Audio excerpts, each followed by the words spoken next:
Hi, good evening my dear student, diploma and B holders और जो भी job में नए हैं उन सभी को मेरे तरफ से गुड इवनिंग। और अभी ये थर्ड पार्ट है फाइनेंस डिपार्टमेंट का, जो कि मैं इसमें ख़त्म ही करूँगा आपको सारी चीज़ें बता के। तो फाइनेंस डिपार्टमेंट का जो अगला जॉब है वो है कि वो जितने भी बैंक्स आपके इंडस्ट्री से जुड़े हुए हैं या आपके ऑर्गेनाइजेशन से जुड़े हैं, वो उनके पास जा कर के जो भी पैसे का लेन देन है, जो भी व्यवहार है, जो भी नेगेटिव पॉजिटिव बजट्स हैं, वो सभी उनके साथ जा कर के टैली करके उनको मैनेज करते हैं। क्योंकि कोई भी इंडस्ट्रीज़ हो, कंटिन्यू सबके पास कैश फ्लो नहीं रहता है, तो मोस्टली लोन सिस्टम पे ही चलता है। तो कोई ना कोई 2 4 6 बैंकों के साथ वो जुड़े रहते हैं जो उनको कंटिन्यू फंड प्रोवाइड करते रहते हैं, चाहे वो एम्प्लॉइयों को सैलरी देना हो, चाहे एसेट खरीदना हो, चाहे कोई आपको मशीनरी खरीदनी हो, तो लोन सिस्टम चलता रहता है। तो कई बैंक इन्वॉल्व रहते हैं, तो उन सभी बैंकों के साथ कोरिलेशन भी फाइनेंस डिपार्टमेंट जा कर के रखता है और उनके साथ उन सभी चीज़ों को मैनेज करता है। अब फाइनेंस का एक और जॉब बता दीजिए। जैसे मान लीजिए किसी इंडस्ट्री के 2 4 यूनिट हैं, जैसे एक औरंगाबाद में है, कोई एक महाराष्ट्र में है, कोई मध्य प्रदेश में है। अब सपोज करो उस पर्टिकुलर यूनिट में अगर कोई मशीन नहीं यूज़ हो रहा है या उन्होंने बोल दिया कि हमको ये मशीन यूज़ नहीं करना है, तो अब दूसरे साइड पे अगर भेजना है उस मशीन को, तो यहाँ पे भी फाइनेंस डिपार्टमेंट का फिर से रोल आ जाता है। क्या आएगा? उस पर्टिकुलर मशीन को दूसरी यूनिट में भेजने के लिए उसका जो लॉजिस्टिक मैनेजमेंट है, मतलब ट्रांसपोर्ट मैनेजमेंट, फिर एक्साइज डिपार्टमेंट के जो टैक्सेशन मेथोडोलॉजी रहेंगे वो सभी, फिर स्टेट टू स्टेट जो बॉर्डर पे जो चेक पोस्ट रिलेटेड एक्टिविटीज़ रहेंगी, तो फाइनेंस डिपार्टमेंट एडवांस में इन सभी चीज़ों से रिलेटेड जो भी डॉक्यूमेंट है वो इन्हें प्रिपेयर करता है, मैनेज करता है और उसी हिसाब से उन सभी को वो आगे फॉरवर्ड करता है। इस तरीके से उस यूनिट से मशीन निकल करके आपकी दूसरी यूनिट पे पहुंच जाएगी। तो यहाँ पे भी फाइनेंस डिपार्टमेंट का ही काम है। 90% रोल उन्हीं का है, बाकी 10% एज ए कंसोलिडेटेड हेल्प के तौर पे जो प्रोडक्शन डिपार्टमेंट, इंजीनियरिंग, वो लोग हेल्प करते हैं। जैसे मशीन का लोडिंग अनलोडिंग कुछ करना है तो वो सब करा देंगे, लेकिन लॉजिस्टिक और ट्रांसपोर्टेशन दूसरे यूनिट तक भेजना और स्टेट टू स्टेट जो बॉर्डर टैक्सेस वगैरह के जो भी रहेंगे, जिसको हम कस्टम ड्यूटी वगैरह बोलते हैं, तो इससे रिलेटेड जो वर्क रहेगा वो भी फाइनेंस डिपार्टमेंट ही करता है। वो क्या करेगा? जैसे सपोज मेरे प्लांट से ही कोई मशीन भेजनी है, तो मेरे यहाँ का फाइनेंस डिपार्टमेंट क्या करेगा? मेरे जो स्टेट है या जिला है वहाँ के कस्टम ऑफिस में जाएगा, वहाँ पे उसका सारा डॉक्यूमेंट वगैरह प्रिपेयर करवाएगा कस्टम रिलेटेड। उसके बाद जो भी लॉजिस्टिक वाला, ट्रांसपोर्ट वाला रहेगा, उनको सारे डॉक्यूमेंट हैंडओवर हो जाते हैं, फिर वो लोग उनको लेकर के जाएंगे और दूसरे यूनिट तक छोड़ देते हैं वहाँ पर। तो फाइनेंस डिपार्टमेंट का यहाँ पे भी ये जॉब इनका रहता है। अब इसके अलावा मैं एक और इनकी जॉब बता रहा हूँ। अब जैसे कि सपोज करो इंटरनल, ये सभी चीज़ें जो है इंटरनल रिकंसाइलेशन के लिए रहती हैं। अब जैसे सपोज करो कि 2 यूनिट है, एक यूनिट यहाँ पर है, सपोज कुछ 10 किलोमीटर की दूरी पर है, ठीक है। तो कई बार होता है कि इंटरनली यूनिट टू यूनिट जो है मटेरियलों का ट्रांसफ़र होता रहता है, लेकिन वो स्टेट चेंज पे नहीं है। सपोज करो लोकल में, मैंने बताया ना कि जैसे आपके अपने ही शहर में, सपोज करो भोपाल आपने पकड़ा, तो भोपाल में आपको कोई पर्टिकुलर एरिया में 2 से 4 यूनिट हैं, तो इनके इंटरनल में भी कई बार होता है मटेरियल का आदान प्रदान हो जाता है। लेकिन ये आदान प्रदान जो मटेरियल के रहते हैं ये ऐसे ही नहीं हो जाते हैं कि चलो हम यहाँ से उठे और वहाँ चले गए मटेरियल, लेकिन नहीं, ये वापस से फाइनेंस यहाँ पे फिर से रोल में आता है और वो लोग जो है गेट पास की जो मेथोडोलॉजी मैंने पार्ट 1 में बताई, वहाँ पर गेट पास के थ्रू ही मटेरियल का आदान प्रदान होता है और फाइनेंस डिपार्टमेंट यहाँ पे भी एक अपना अहम रोल निभाता है। अब जो एक सबसे बड़ा जो एक रोल आएगा ये ऑडिट का। अब फाइनेंस के लोग क्या करते हैं कि ये जितने भी बैंकों से आपकी कंपनी ने पैसा लेकर के, लोन लेकर के चला रही है, वो सारे बैंक के लोग भी साइट पे आते हैं ऑडिट करने के लिए। क्यों? सपोज करो कि आप बैंकर हैं, आपने किसी को पैसा दिया इन्वेस्टमेंट के लिए, तो वो सपोज करो करोड़, 100 करोड़, 200 करोड़ आपने दिया है, तो आप एक बार जाएंगे ना उस पर्टिकुलर जगह पे, उस पर्टिकुलर फैक्ट्री पे जिसको आप 200 करोड़ रुपए का अनुदान दे रहे हैं बिजनेस चलाने के लिए।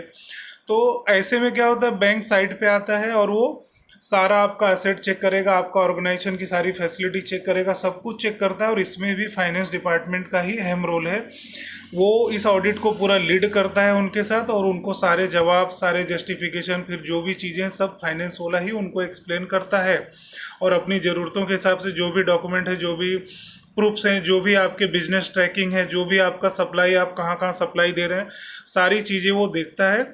उसके बाद ही बैंक आपको ईयर टू ईयर आपको फंडिंग प्रोवाइड करता है। तो यहाँ पे फाइनेंस डिपार्टमेंट का रोल बहुत अहम है कि फंडिंग रेस करना और उसको अप्रूव कराने का काम भी फाइनेंस का ही है। बैंकों के चक्कर काटना और उनसे ये सब कामों को लेना भी फाइनेंस डिपार्टमेंट का ही एक अपना अहम रोल हो जाता है। सॉरी।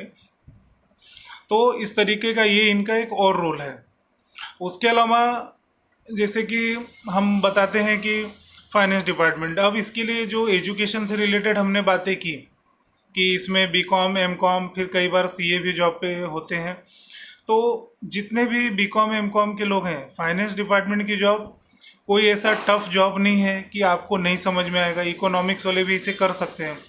बस बाकायदा ये है कि इसमें थोड़ा सा आपका जो कैलकुलेशन और जो मैथमेटिकल रिलेटेड जो आपके, मतलब मैथमेटिक्स, वो मैथमेटिक्स नहीं जो हम इंजीनियरिंग में पढ़ते हैं, वो फाइनेंस से लेना देना नहीं भाई उनका। हाँ, तो उस मैथमेटिक्स में मत जाओ।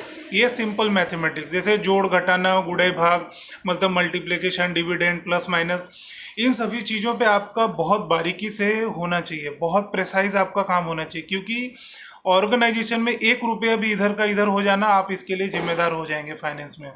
इसका जवाब आपको देना पड़ेगा, इसके लिए आप रिस्पॉन्सिबल रहेंगे।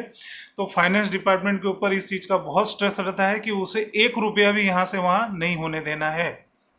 तो इस मर्तबा को आप अच्छे से समझ लीजिए कि ये एक बड़ी जिम्मेदारी की रोल होती है, इसे आप लाइटली न लें। फाइनेंस डिपार्टमेंट भी एक बहुत अहम डिपार्टमेंट रोल है। पूरे बिल्डिंग का, ऑर्गेनाइजेशन का पूरा फंड वो अपने लेके बैठा है, जिसके ऊपर आपकी ऑर्गेनाइजेशन पूरी खड़ी है। तो इनके एम्प्लॉयों के एक अपने आप में अहम वैल्यूज़ हैं। सो उन्हें भी हम सैल्यूट करते हैं, फाइनेंस डिपार्टमेंट को, जो इस चीज़ को हैंडल करते हैं और उसे पूरा कंट्रोल करते हैं, बजट प्रिपरेटरी करते हैं, बजट मैनेजमेंट करते हैं सारा, और सभी डिपार्टमेंट्स की ज़रूरतों के हिसाब से ये अपने पूरे फाइनेंस को कंट्रोलिंग करके उनको रखते हैं। तो इस तरीके से फाइनेंस डिपार्टमेंट की ये जो मैंने मेजर बातें बताई, ये इतना ही काम मेजोरिटी रोल पे सभी इंडस्ट्रीज़ में फाइनेंस का ये जॉब कॉमन है, इतना ही काम इन्हें करना है। इसके एडिशनल अगर कुछ थोड़ा बहुत ही होगा तो होगा, लेकिन वो इंडस्ट्री टू इंडस्ट्री मैटर करता है। इसके अलावा थोड़े बहुत और भी काम रहते हैं, जैसे कि कंपनी ने कुछ इंश्योरेंस करवाया, सपोज कोई भी फैक्ट्री हो, इंडस्ट्री, इंश्योरेंस तो हर कोई करवाता है। तो इंश्योरेंस का जो मैनेजमेंट है ये भी फाइनेंस डिपार्टमेंट ही देखेगा। क्यों? क्योंकि पैसे वाला मैटर है तो फाइनेंस ही देखेगा, ऑब्वियस सी बात है। तो प्लांट का इंश्योरेंस कराना है, ऑर्गेनाइजेशन का इंश्योरेंस कराना है, तो फाइनेंस डिपार्टमेंट ही उस इंश्योरेंस को किससे कराना है, तो इंश्योरेंस कंपनी भी आकर के ऑडिट करेगी। क्यों? क्योंकि अगर वो आपको इंश्योरेंस दे रही है तो आपसे तो कुछ ही पैसा लेगा, लेकिन इंश्योरेंस का अमाउंट बहुत बड़ा रहता है। तो आपकी फैक्ट्री आके देखेगी कि कहीं बहुत ज़्यादा डेंजर कुछ तो आप लोग काम तो नहीं कर रहे हो, कि कल को फैक्ट्री में आग लगी, कुछ हो गया, तो भाई 10 रुपये तो दे रहे हैं खाली, लेकिन कल को हर जाने के तौर पे इनको 1000 रुपये का बीमा देना हो। तो इस तरीके से इंश्योरेंस कंपनी भी आकर के ऑडिट करती है, तो फाइनेंस डिपार्टमेंट ही उनको हैंडल करता है, दूसरा कोई नहीं करता है। आपके प्लांट में जितने भी एसेट्स हैं, जितने भी इक्विपमेंट हैं, सबके ऊपर एक पर्टिकुलर कोडिंग होती है जिसको हम एसेट कोडिंग बोलते हैं, ये भी फाइनेंस डिपार्टमेंट ही करता है। और सारे एसेट की कोडिंग करके उनको सैप में मेंटेन रखता है। जितने भी आपके साइट पे कंज्यूमेबल है, मटेरियल हैं, बेयरिंग्स हैं, ग्रीस है, ऑयल, बेल्ट वगैरह जो भी चीज़ हो, सबका एसेट कोड, सबका एसेट नंबर होता है, और हर एक का प्रोडक्ट नंबर होता है, प्रोडक्ट की नंबरिंग करके रखता है वो। और सैप में सारा फाइनेंशियल ट्रांजैक्शन हो, सब मेंटेन करते हैं फाइनेंस डिपार्टमेंट। काफ़ी बड़ा काम है, बट हार्ड नहीं है, हर किसी से हो जाता है, हर कोई कर रहा है। नए लोग भी तुरंत इंडस्ट्री में घुस के इस काम में लग जाते हैं। 2-4 महीने थोड़ी सी आपको समझने में दिक्कत होगी, बाद में सारा चीज़ आसानी है। किसी के लिए कोई जॉब हार्ड नहीं होती, हर कोई हर जॉब कर सकता है। बस खाली ये है कि आपके अंदर अगर स्मार्टनेस ज़्यादा है तो आप उस काम को थोड़ा फास्ट कर लेंगे, थोड़ा अच्छे से प्रेजेंट करेंगे। जिनके अंदर स्मार्टनेस नहीं, प्रेजेंटेशन अच्छा नहीं है, तो थोड़ा सा वीक में करेंगे, थोड़ा सा टाइम लेके करेंगे, बट आउटपुट उतना ही रहेगा। बट ये कि टाइम ड्यूरेशन की बात होगी। स्मार्ट लोग क्या है 1 घंटे में कर लेंगे, जो थोड़ा स्मार्ट नहीं है तो उनको 1.5 घंटे लगेंगे। लेकिन ठीक है, रोज़ के 8 घंटे आपके पास है इंडस्ट्री में, आप सारे काम मैनेज कर सकते हो। सो दोस्तों, यहाँ पे फाइनेंस रिलेटेड सारी जॉब की डिस्क्रिप्शन हो गई है। कुछ एक आधा छोटे होंगे या नहीं बताई होगी तो उसके लिए सॉरी, बट जितना मैंने अपने लोगों के साथ उठ बैठ के जो इंडस्ट्री में मैंने देखी है पिछले 10 से 12 साल में, सारी मैंने आपको बता दी है मोटी मोटी चीज़ें, जो कि सबसे ज़्यादा अहम रोल है, तो उन सभी को बता दिया हूँ। तो फाइनेंस डिपार्टमेंट में किन लोगों को जाना है, कौन से लोग जा सकते हो, सारा मैंने डिस्क्रिप्शन इन पिछले 3 वीडियो से कर रहा हूँ। तो आप लोग देख लीजिए आपको कैसे मैनेज करना है, कैसे करना है, आप कर सकते हो उसे। ठीक है, तो फाइनेंस डिपार्टमेंट का बात यहीं ख़त्म करते हैं और मैं यहीं स्टॉप करता हूँ। नेक्स्ट जो वीडियोस रहेंगे मेरे वो परचेज डिपार्टमेंट के ऊपर रहेंगे, क्योंकि वो एक डिपार्टमेंट बचा है जिसके बारे में मुझे बताना अभी बाकी है।